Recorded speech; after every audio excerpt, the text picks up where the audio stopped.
हाँ, उसका खर्च ऐसे हुआ। पहले तो हमने बहुत बुद्धि का इस्तेमाल किया कि खर्चा घटे कैसे।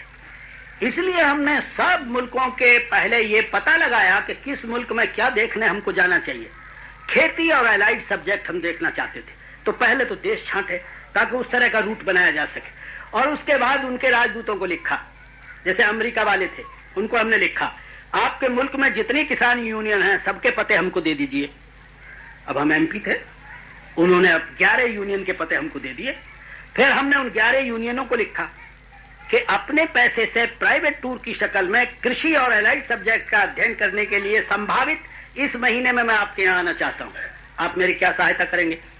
11 में से 9 ने जवाब नहीं दिया, 2 ने दिया। एक ने कहा कि आप अगर पैसा चाहते हैं तो हम मदद कर सकते हैं, बताइए कितना पैसा चाहिए। हमने उनको लिख दिया कि धन्यवाद, हमें कोई पैसा नहीं चाहिए। दूसरे ने लिखा कि पैसा हम आपको नहीं दे सकते, लेकिन किसानों से अगर आपको कोई सहयोग चाहिए तो हम देंगे।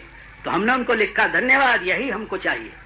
हम आपके मुल्क में 41 दिन रहेंगे, जिसमें 39 दिन किसान के यहाँ रहना चाहते हैं और 2 दिन राजधानी में।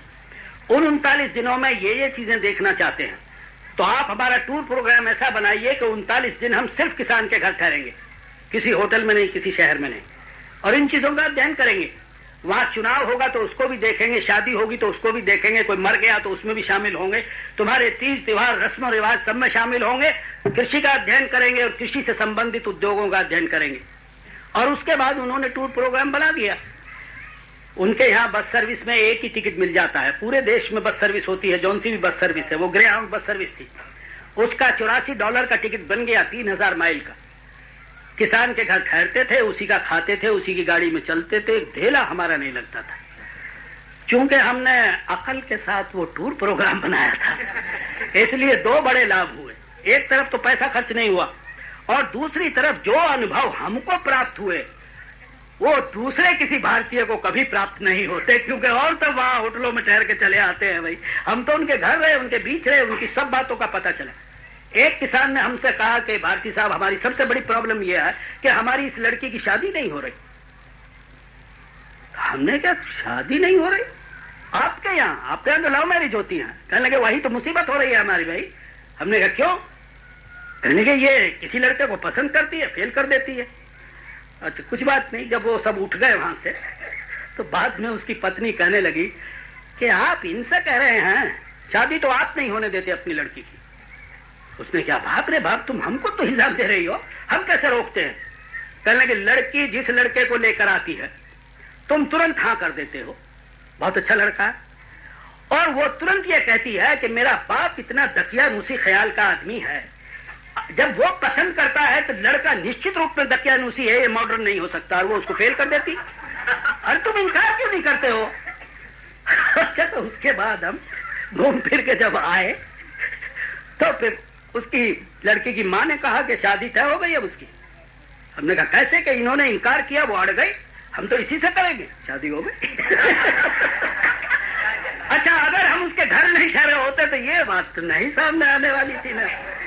तो हमको 2 लाभ हुए, एक तरफ तो पैसा नहीं खर्च हुआ, और दूसरी तरफ जितने नजदीकी से हमने अध्ययन किया। अब जापान में एक किसान के यहाँ खाते वक्त हमने ये सवाल किया कि जापान में एक मछली है जो कच्ची खाई जाती है, और विदेशी उस मछली के भाई $100 देते हैं। कच्ची मछली, स्पेशल मछली सिर्फ जापान में पैदा होती है।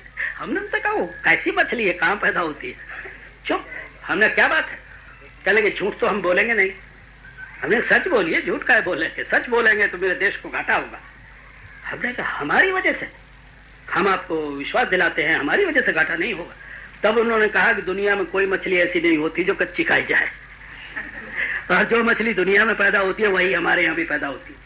लेकिन हमारे यहाँ एक रिवाज चल रहा है बहुत दिनों का, किसी भी मछली का पापड़ जैसा एक मामूली गोश्त का टुकड़ा हमने लंबा सा उतार लिया, उसमें वजन नहीं होता, नाम मात्र का होता है, और चावल का बनाया गोला, और उसके ऊपर उसको लगाया, और फिर उसमें काली मिर्च लगाई और नमक लगाया, और ये सब कर करा के, और खाना खाने के आखिर में उसको खाते हैं। कहने लगे उसमें एक मछली में हजारों आदमियों का गोला बन जाता है। गोश्त कहाँ होता है उसमें, वो पेट में नुकसान नहीं करता।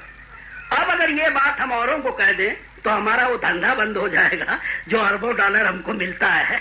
एक 2 रुपए की मछली हम 20,000 में बेच लें, 50,000 में बेच लें, वो सब काम बंद हो जाएगा।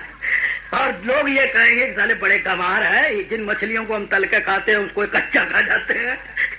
तो अब ये बात अगर मैं उस जापानी के घर नहीं ठहरता तो पता चलती क्या। तो इसलिए मेरा खर्च हुआ था 20,000 रुपया। नहीं, मैंने एक ही टिकट लिया पूरी दुनिया का, हवाई जहाज का, 11,000 रुपए में आ गया था राउंड दी वर्ल्ड। दोबारा टिकट मुझे कहीं नहीं लेना पड़ा। सब जहाजों के टिकट वो लेके टाइम टेबल अपने प्रोग्राम में सेट करके और एक ही टिकट एयर इंडिया से कटवा लिया। आगे एयर इंडिया उनसे अदला बदला करती रहेगी, लेकिन निश्चित समय पर निश्चित हवाई जहाज मुझे मिलेगा जो एक देश से दूसरे में पहुंचाएगा।